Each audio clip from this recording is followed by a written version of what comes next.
अभी अभी एक और बड़ी खबर आपके अपने शहर पूर्णिया से आ रही है, जहां चुनाव के बीच 3 लोगों की संदिग्ध मौत के बाद सनसनी है। और पूर्णिया की हाई प्रोफाइल फैमिली से जुड़ा यह मामला है। बीएसपी के पूर्व लोकसभा प्रत्याशी नवीन कुशवाहा, उनकी पत्नी और बेटी की संदिग्ध परिस्थिति में मौत हो गई है। पूर्णिया के खजांची हाट थाना इलाके की यूरोपियन कॉलोनी का यह पूरा मामला है। बड़ी बात यह है कि नवीन कुशवाहा के गले पर फांसी के फंदे के निशान हैं।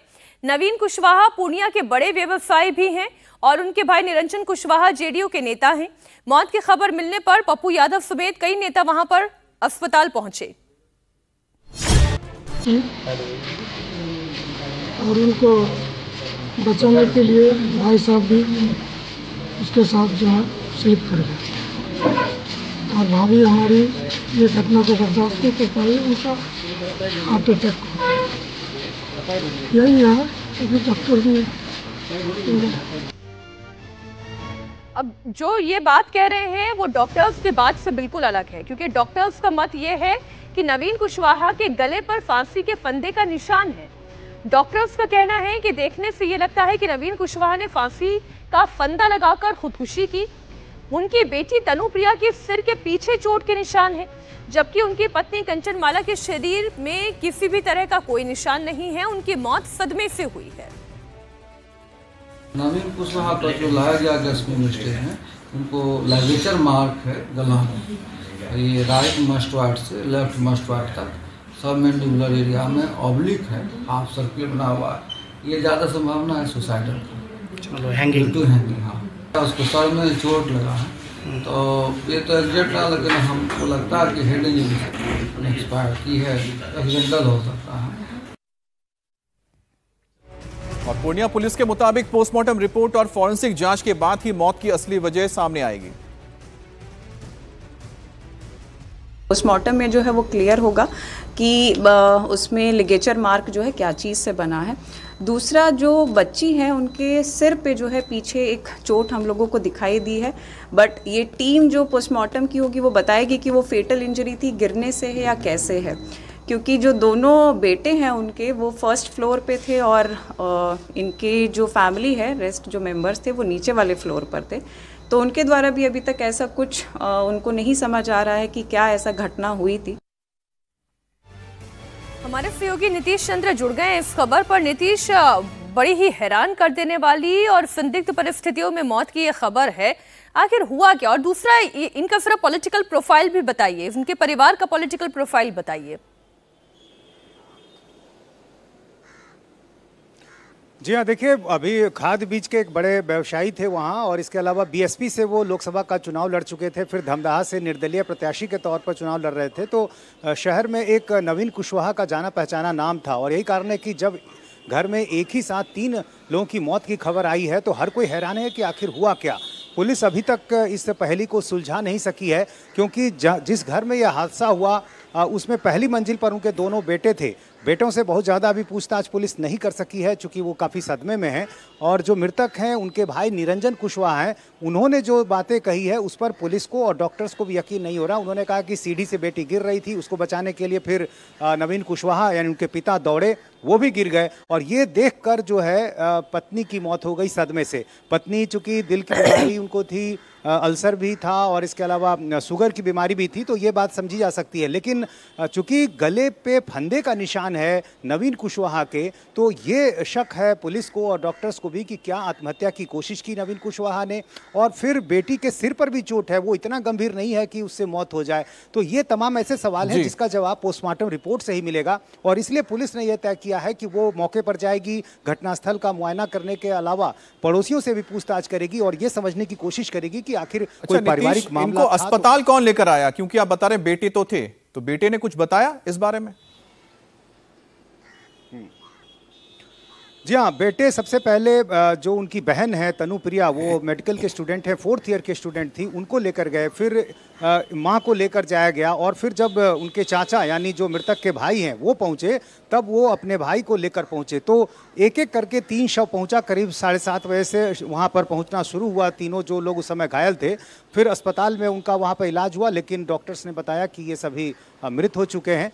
तो अब पुलिस इन सबों से बातचीत कर रही है। एक छोटी सी बात कि जब वो अस्पताल लेकर जाए गए उस वक्त तक क्या वो जिंदा थे? क्या अस्पताल में मौत हुई है या उससे पहले ही मौत हो चुकी थी?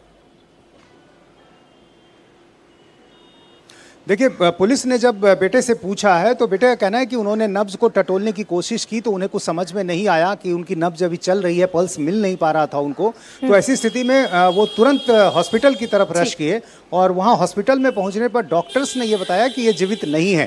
तो ये आप मान सकती हैं कि एक तरह से मृत ही वो वहां पर लाए गए, ब्रॉड डेड लाए गए हैं। नीतीश, आप नजर बनाए रखें। बहुत शुक्रिया आपका इस पूरी जानकारी के लिए।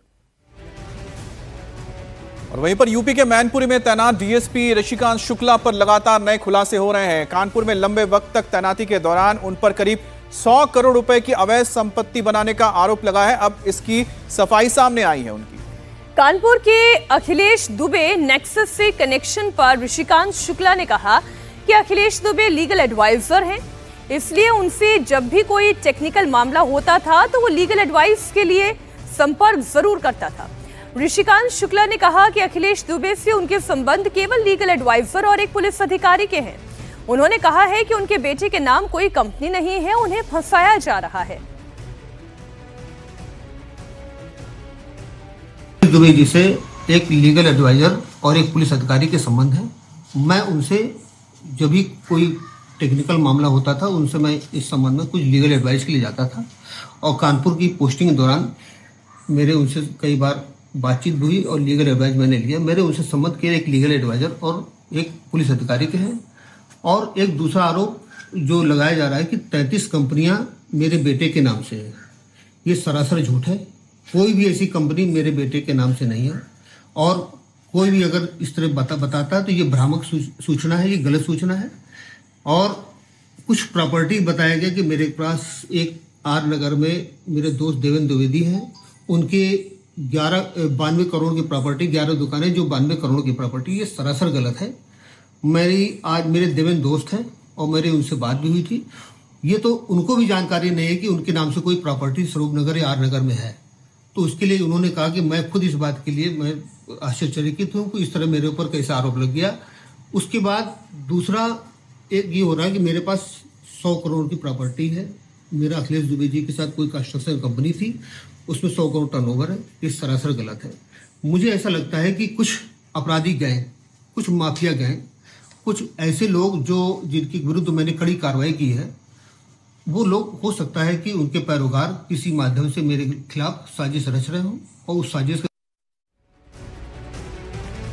अब ऋषिकांत शुक्ला सफाई तो दे रहे हैं, लेकिन एसआईटी रिपोर्ट के मुताबिक शुक्ला के नाम पर 12 संपत्तियों की बाजार की कीमत अगर देखी जाए तो वो 92 करोड़ रुपए है। बिल्कुल मीनाक्षी, और हम आपको बता दें जो ग्राफिक्स इधर आपको बताएंगे अखिलेश दुबे और उनके साथ क्या संबंध थे। और ऋषिकांत शुक्ला 10 साल तक कानपुर के सीईओ के पद पर रहे हैं और इसके साथ ही अखिलेश दुबे और उसके गिरोह के करीबी बताए हैं कि आ गए हैं जिस दौरान वो तैनात थे और दुबे गैंग पर फर्जी मुकदमे दर्ज कराने और वसूली और जमीन कब्जे का भी इनके ऊपर आरोप लगा है इन महाशय पर। और एसआईटी जांच में शुक्ला के पास 100 करोड़ से ज्यादा की संपत्ति होने का भी खुलासा हुआ है। तो ये पूरी कुंडली है जो खुली है डीएसपी के ऊपर और बताया जा रहा है इसमें 100 करोड़ रुपए की पूरी प्रॉपर्टी या जायदाद निकलकर सामने आ रही है। हमारे सहयोगी रुचि कुमार इस वक्त लखनऊ से लाइव जुड़ गई हैं। रुचि, अब जितना भी सफाई दे दें, जब तक इस पूरे मामले की जांच नहीं हो जाएगी तब तक दूध का दूध पानी का पानी नहीं होगा। बिल्कुल, हमारी बात भी हुई अभी ऋषिकांत शुक्ला से और वो यही बात बोल रहे हैं कि वो निर्दोष हैं, उनको फंसाया गया है, कुछ भी ऐसा मामला नहीं है। लेकिन अगर आप कानपुर में पिछले 2-3 साल का इतिहास खंगालेंगे तो वहाँ के जो पुलिस कमिश्नर थे अखिल कुमार, उन्होंने पूरी जांच बैठाई थी। उसमें बहुत सारे वकील, बहुत सारे पत्रकार और बहुत सारे लोग चपेटे में आए थे और उसी में अखिलेश दुबे का भी नाम आया था और जेल भेजा गया था। तो एसआईटी जो जांच कर रही है उसमें अब ऋषिकांत का नाम आया है। अब विजिलेंस जांच होगी, जांच में पता चलेगा कि ये जो आरोप हैं, क्योंकि आरोप बहुत बड़े हैं कि एक डिप्टी एसपी के पास 100 करोड़ की प्रॉपर्टी मीनाक्षी कैसे हो सकती है। बिल्कुल ठीक, संभव नहीं है 100 करोड़ की प्रॉपर्टी होना। तो क्या वो कानपुर में जब 10 साल तैनात थे तब उन्होंने ये संपत्ति कमाई? ये सारी जांच फिलहाल चल रही है और SIT वाले भी कुछ मुंह खोलने को तैयार फिलहाल नहीं है क्योंकि ये गोपनीय जांच होती है। लेकिन मामला काफ़ी ज़्यादा गंभीर है। एक डिप्टी SP पे आरोप लगाया है कि उसके पास 100 करोड़ रुपए की प्रॉपर्टी। अखिलेश दुबे और उसके गिरोह के संपर्क में ये आए कैसे? चल पाएगा। देखिए, जैसा बताया इन्होंने कि ये जब कानपुर में तैनात थे तो अखिलेश दुबे क्योंकि वकील है तो लीगल राय लेते थे।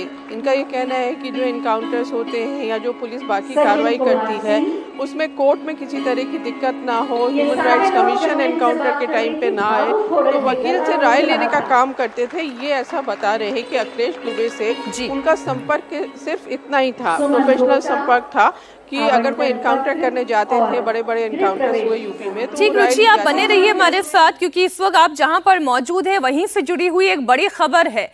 खबर लखनऊ से ही है जहां गरीब लोगों को तोहफा मिल रहा है। बिल्कुल, और योगी ने माफिया डॉन मुख्तार अंसारी के कब्जे से छुड़ाई गई जमीन पर 72 फ्लैट्स की चाबी अब गरीबों को सौंप दी है।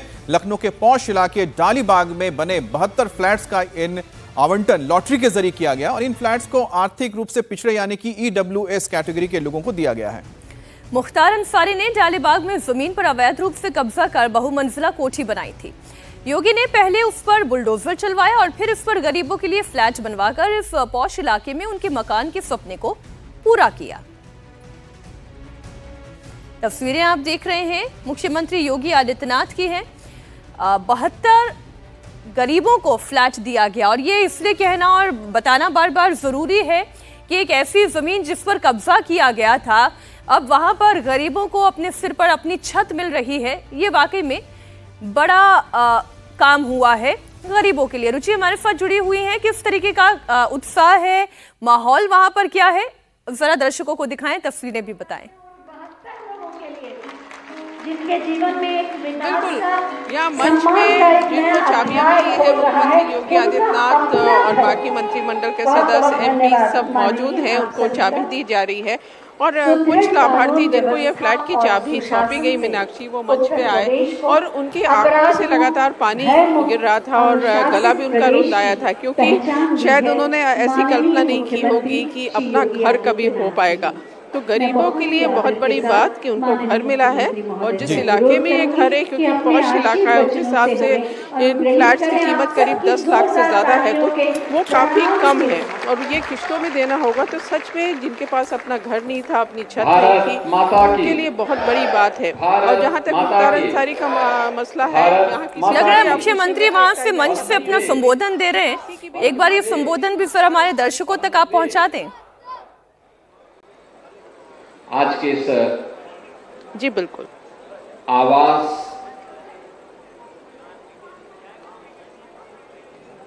की चाबी उपलब्ध कराने के समारोह में उपस्थित आज के इस आवास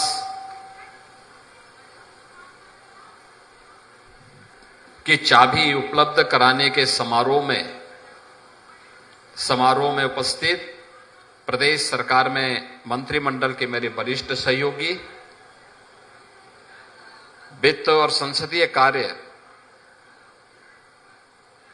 विभाग के मंत्री और लखनऊ के प्रभारी मंत्री श्री सुरेश कुमार खन्ना जी, पूर्व डिप्टी CM और राज्यसभा के माननीय सांसद डॉक्टर दिनेश शर्मा जी,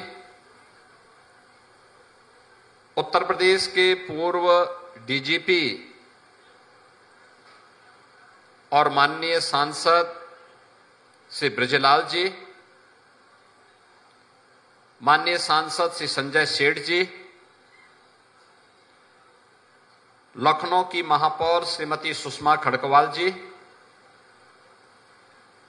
माननीय विधायकगण डॉक्टर नीरज बोरा जी, श्री OP श्रीवास्तव जी, श्री योगेश शुक्ला जी, विधान परिषद के माननीय सदस्य श्री मुकेश शर्मा जी, इंजीनियर अवनीश कुमार सिंह जी, डॉक्टर लालजी प्रसाद निर्मल जी, श्री रामचंद्र प्रधान जी, श्री पवन सिंह चौहान जी, आज के इस समारोह में उपस्थित उत्तर प्रदेश सरकार के हमारे सभी वरिष्ठ अधिकारीगण,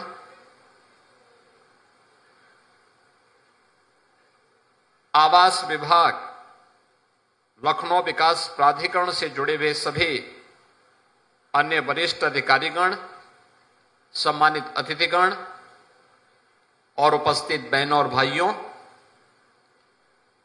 आज कार्तिक पूर्णिमा का पावन पर्व है और इस पर्व पर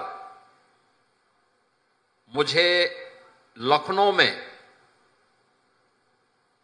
इन जरूरतमंदों को प्रधानमंत्री मोदी जी के विजन के अनुरूप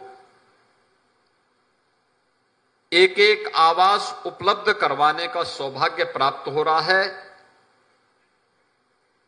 मैं कार्तिक पूर्णिमा की पूरे प्रदेश वासियों को हृदय से बधाई देते हुए, जो लाखों की संख्या में श्रद्धालु अलग अलग नदियों में, सरोवरों में स्नान कर रहे हैं, गढ़मुक्तेश्वर में, टिगरी में, सुखतीर्थ में, बदायूं में,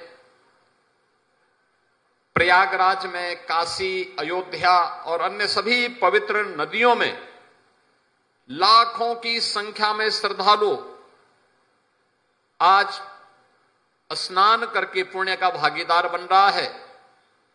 और ये मेरा सौभाग्य है कि मैं इस अवसर पर लखनऊ में एक कुख्यात माफिया से खाली कराई गई भूमि पर इन लाभार्थियों को आवास आवंटन के कार्यक्रम के साथ जुड़ रहा हूं। मैं प्रदेशवासियों को कार्तिक पूर्णिमा की और आवास प्राप्त करने वाले सभी उत्तर प्रदेश के नागरिकों को हृदय से बधाई देता हूं, अपनी शुभकामनाएं देता हूं। आज का ये कार्यक्रम केवल एक कार्यक्रम नहीं है, ये अपने आप में एक संदेश भी है कि अगर किसी गरीब की, किसी व्यापारी की, किसी सार्वजनिक संपत्ति की और किसी सरकारी भूमि पर किसी माफिया ने, किसी अपराधी ने कब्जा किया तो उसका यही हाल होगा जो यहां पर हम लोगों ने किया है और वही हाल होगा जो प्रयागराज में इससे पहले हम लोगों ने किया है। बहनों और भाइयों, ये लखनऊ की सबसे प्राइम लोकेशन है, सबसे प्राइम लोकेशन। एक आवास जिसे एलडीए ने 10,70,000 में उपलब्ध करवाया है, अगर मार्केट रेट के हिसाब से इसको देखा जाए तो ये कम से कम 1 करोड़ में पड़ती यहां पर। लेकिन रियायत करते हुए मेरी इच्छा थी कि जब माफिया से खाली करवाएंगे तो माफिया से खाली कराने के बाद हम इस लैंड पर गरीबों का आशियाना बनाएंगे, क्योंकि माफिया से खाली होगी तो गरीब का आशियाना ही उसमें बनना चाहिए। और ये उन लोगों के लिए भी संदेश है जो लोग माफिया को अपना शागिर्द बनाते हैं। उनके कब्र में जाकर के फतिया पढ़ते हैं, उन माफिया को गले लगा करके गरीबों का शोषण करते हैं या करवाते रहे हैं। अब उत्तर प्रदेश में तो नहीं कर पाएंगे, उत्तर प्रदेश की जनता तो उनकी असलियत समझ चुकी है, इसलिए उनको जवाब देती है। लेकिन ये सभी जगहों के लिए बराबर लागू होता है। ये माफिया किसी के नहीं है, पेशेवर अपराधी किसी के नहीं है, ये हर गरीब का शोषण करते हैं, ये हर व्यापारी का अपहरण करके प्रॉपर्टी बनाते हैं और सामान्य नागरिकों के लिए, बहन और बेटियों की सुरक्षा के लिए इनके गुंडे, इनके गुर्गे हमेशा खतरा पैदा करते रहे हैं। और इसीलिए जब 2017 में आदरणीय प्रधानमंत्री जी ने मुझे उत्तर प्रदेश में सेवा का अवसर दिया तो हमने पहले दिन ही तय किया था कि उत्तर प्रदेश की जो छवि है इसको बदलना है। उत्तर प्रदेश के बारे में जो नकारात्मक छवि देश और दुनिया में है इसको हमें बदलना होगा और इसके लिए अपराध और अपराधियों के प्रति, माफिया और माफिया प्रवृत्ति की किसी भी प्रकार के कृत्यों के प्रति हमें जीरो टॉलरेंस की नीति के तहत कार्य करना होगा। और आपने देखा होगा पिछले 8.5 वर्ष में बिना रुके, बिना डिगे, बिना झुके अनवरत रूप से ये कार्रवाई चली है और मैं उन लोगों से जो अब भी इन माफियाओं के साथ सहानुभूति रखते हैं उन सब से कहूंगा कि वे अपने पैरों पर कुल्हाड़ी मार रहे हैं। अपने संगठन, अपनी संस्थाओं की अपूर्णीय क्षति कर रहे हैं। याद करिए ये वही माफिया हैं जो माफिया भारत के संविधान का अपमान करते थे, कानून की ध्वजियां उड़ाते थे। इनके लिए अधिकारी का कोई मतलब नहीं, इनके लिए अपराध मायने रखता था और अपने अपराध से छाती ठोक करके ये उस समय की सरकारों को झुकाया करते थे और उस समय के सत्ताधारी दल भी इनके सामने नतमस्तक होकर के घुटना टेकने के लिए इन अपराधियों के सामने किस प्रकार से गिड़गिड़ाया करते थे